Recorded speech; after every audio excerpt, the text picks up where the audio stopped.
my motto, nothing's ever holding back. Welcome back, racers, to another high-octane episode of the Lone Road iRacers podcast, the show where we don't just talk about lap times, we break down what's happening behind the wheel and behind the code in iRacing. I'm your host, Guy Robertson, and in today's episode, we're going to look at a full deep dive into what's coming down the pipeline in iRacing for the rest of 2025 and maybe into 2026. We're already at week 9, or coming to the end of week 9, so it won't be long before the new season's upon us. So what we're going to talk about isn't just speculation. We're using confirmed details, developer statements and the latest coverage from the sim racing world, including forum posts, etc. From the full-blown return of Gen 4 stock car racing to historic track reveals, sweeping graphics and UI upgrades, and overall to dirt physics, new adaptive AI tech, and the complete sunsetting of the old member website, iRacing is setting the stage for its biggest evolution since rain came in the sim. But we're not stopping there. We're also going to explore the implications of career mode features, how leagues and team-based racing might change forever, and where the economy of iRacing is heading in a post-subscription future. If you're wondering how all these pieces fit together and what it means for you as an iRacer, league admin or broadcaster or coach, buckle up. Today's show is more than just a roadmap, it's a look at the future of the sim we all love. Let's head to the grid.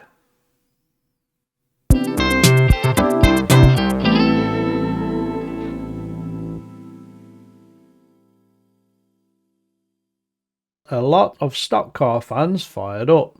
The return and rework of the Gen 4 Cup car.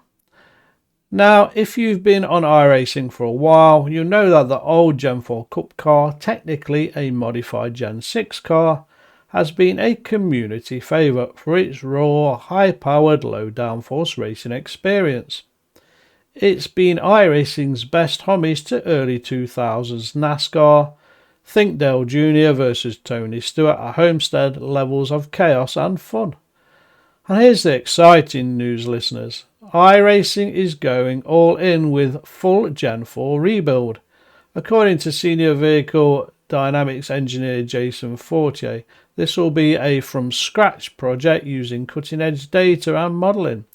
That means more accurate handling, better tyre behaviour and aerodynamics that replace the terrifying speed and slip angle play that define the area. What's even better, this will be a completely new vehicle, not just an update, so you'll still have access to the current version, but with the option to jump into a much more authentic Gen 4 experience. Perfect for hosted leagues, legacy ovals, or just getting your old school NASCAR fix. And yes, fans are already hoping this leads to a full 2003 season car set. More on that fantasy later. Let's keep it rolling. Next up, let's talk about new tracks. iRacing confirmed that 3 new racetracks are deep in production, and while they didn't name names, there's some heavy hints about which ones could be on the horizon. One strong contender is Pikes Peak International Raceway.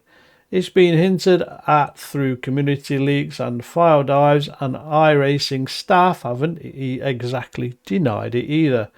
PPIR, as it's shortened to, is a fan favourite among oval lovers.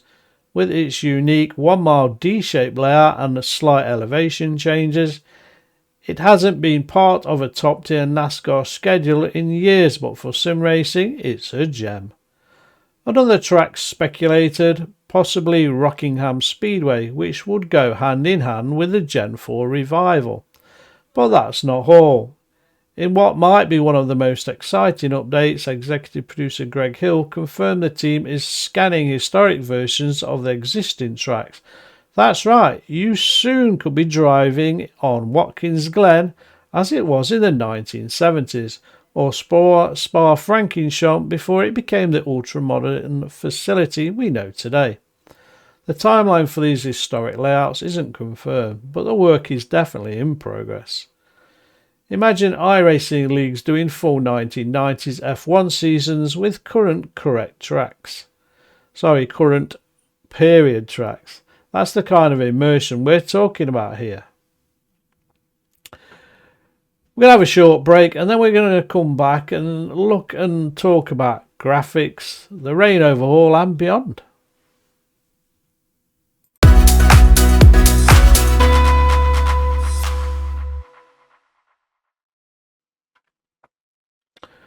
Alright, graphic nerds and realism junkies, it's your time to shine. As we know, rain is already on iRacing, kind of. The Tempest weather system was introduced in early 2024 and while functional is still growing. But by the end of 2025, iRacing is aiming to overhaul the rain graphics significantly. They're introducing advanced shaders that simulate better surface reflection, dynamic water pooling, and more accurate raindrop behaviour on windshields and visors. We're talking true immersion here. Mist on the mirrors, glare from wet pavement under floodlights, and probably the return of actual hydroplaning behaviour too. But the real star, that is the full lighting model rework. This goes beyond weather and affects everything on the track, from how sunlight hits the grandstands at golden hour to night races that feel generally dark unless you're in the beam of a car's headlights. It's not just eye candy, this impacts the visibility, braking points and overall race strategy. Now let's talk about something that's been a thorn in the side of the iRacing community for many years, the UI. If you ever tried to explain iRacing to a friend or a colleague, you'll probably had to say something like, well, there's a website you have to go to and then there's also the iRacing UI, which is kind of a launcher but also not great. Good news for everybody. The standalone member website is finally being phased out. Everything from series entries to hosted races to replays and setups will now live inside the all-new iRacing app. It's cleaner, faster, no longer feels like a clunky afterthought. Users will be able to interact with AI, join test sessions and manage content more intuitively. More importantly, the back-end engine that runs all of this is being modernised. iRacing's 2025 to 2026 roadmap includes under-the-hood upgrades to the core sim engine, bringing better multi-threading, memory usage and scalability for future devices. This means not only faster load times and smoother performance on high-end rigs, but also improved support for mobile apps, team racing tools, and eventually maybe a console version. Don't quote me on that, but the foundation, I believe, is being laid. iRacing isn't stopping at cars and graphics. Several sim features are being overhauled or expanded, so we're going to break these down. First up is the damage modelling. If you're wrecked a GT3 car in the past year, you'll have seen the new damage system at work. Body panels ripping off, deformable wings and realistic suspension behaviour. Well, this system is being rolled out to more vehicles, including the NASCAR, the LMP, and even older legacy content. Expect multi-car pile-ups to look like they should, with bumpers hanging off and tyres flying. Next up is dirt racing. Greg Hill confirmed iRacing is giving dirt a second wind. Visual and physical changes are coming to make dirt racing more immersive and competitive. This includes dust physics, groove development and car handling on slick surfaces. Dirt has a bit of a lull in iRacing the past couple of seasons, so this could reinvigorate interest in sprint cars, late models and even pro trucks. And finally, AI racing. The new adaptive AI feature rolled out in Season 2 of 2025, and it's going to keep evolving. AI opponents now learn how you drive and adjust difficulty on the fly. But what's coming next is shared AI logic across sessions. That means your AI competitors will remember your past races and evolve over time. You'll have rivals, nemesises, and even adaptive pit strategies. Offline championships are about to feel like a true motorsport career, not just offline trial practice. We're going to come back in a second and we're going to look at what still might be missing in iRacing and what the future could look like. Dre is the audible iRacers companion. Want to improve your results or get more wins? Download Dre, the digital race engineer. Hit the link in the show notes for a 10% discount. So what does all this mean for the future of iRacing? Well, it's clear that iRacing isn't resting on its laurels. Whilst other sims are catching up in graphics or accessibility, iRacing is doubling down on realism, authenticity, and community tools.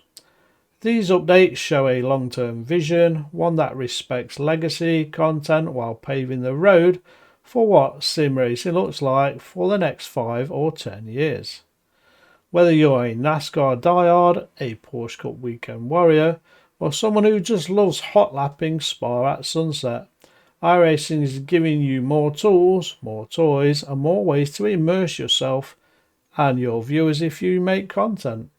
Is it perfect? Of course not, but nothing ever is.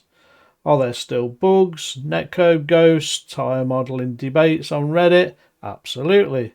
But with what's coming, we're closer than ever to the dream of sim racing experience.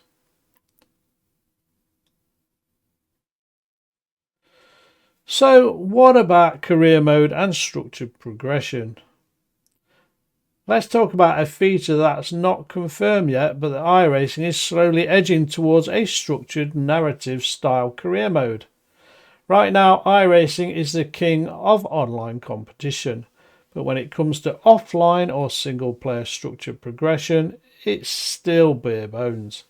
Adaptive AI has improved massively, and the introduction of dynamic AI driver personalities opens the door to something more meaningful.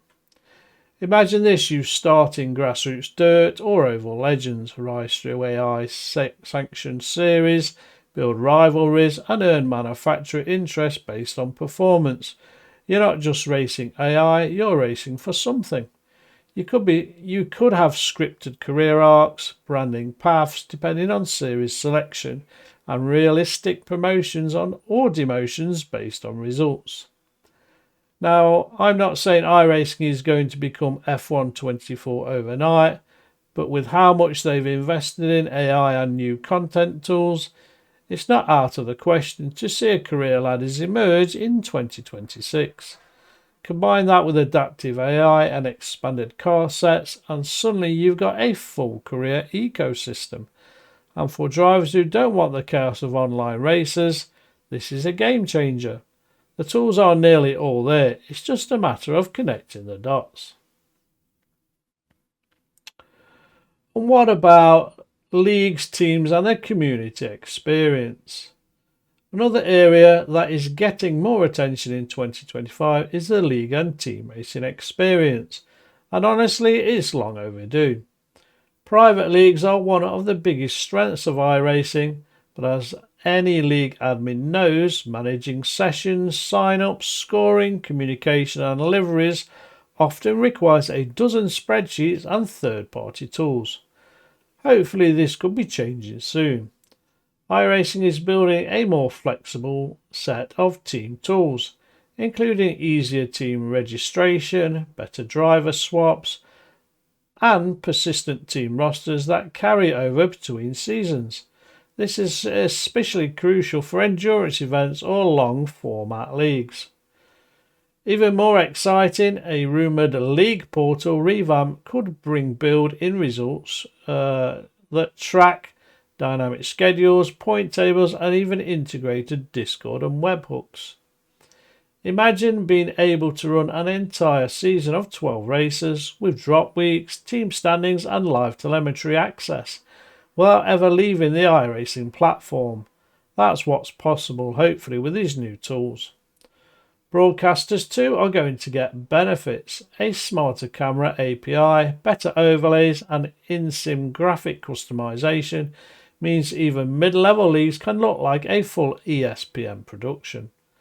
And with persistent race narratives, driver history and rival tracking baked in, iRacing could blur the line between sim racing and a Netflix dossary. Let's shift gears for a second and talk about the money side of sim racing, because iRacing's economic model is now evolving. For over a decade, iRacing has relied on hybrid subscriptions and paid content model. It's clearly worked, but as more platforms move to seasonal passes, free-to-play hooks and modular access models, iRacing is adapting. We're seeing signs of this already with bundled starter packs which now give more content up front, loyalty discounts that have expanded for long-term members, and bulk car track purchases getting increased discounts, encouraging larger content ownership. But the future might go even deeper. There are rumours of iRacing exploring seasonal access packages where a driver could pay for a specific series or discipline, say all GT3 content or all NASCAR Oval content, rather than owning each car and track individually. This would reduce the barrier to entry for new players and help competitive series stay populated without splitting the player base.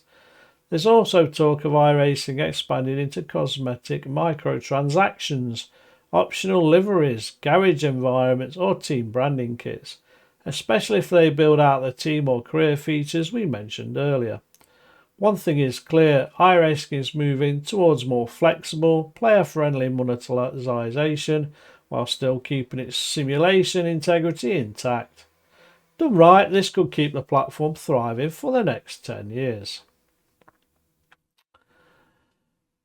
As we near the end of today's episode, let's have a bit of fun and make some bold but educated predictions what we might like to see by the late 2026 or 27 in iRacing. What about console compatibility? With Unreal Engine integrations and UI overhauls underway, don't be shocked if we see iRacing announce a version for next-gen consoles. It would be dumbed down, it would be a streamlined competitive edition with full crossplay support. Then we talked earlier about full dynamic seasons.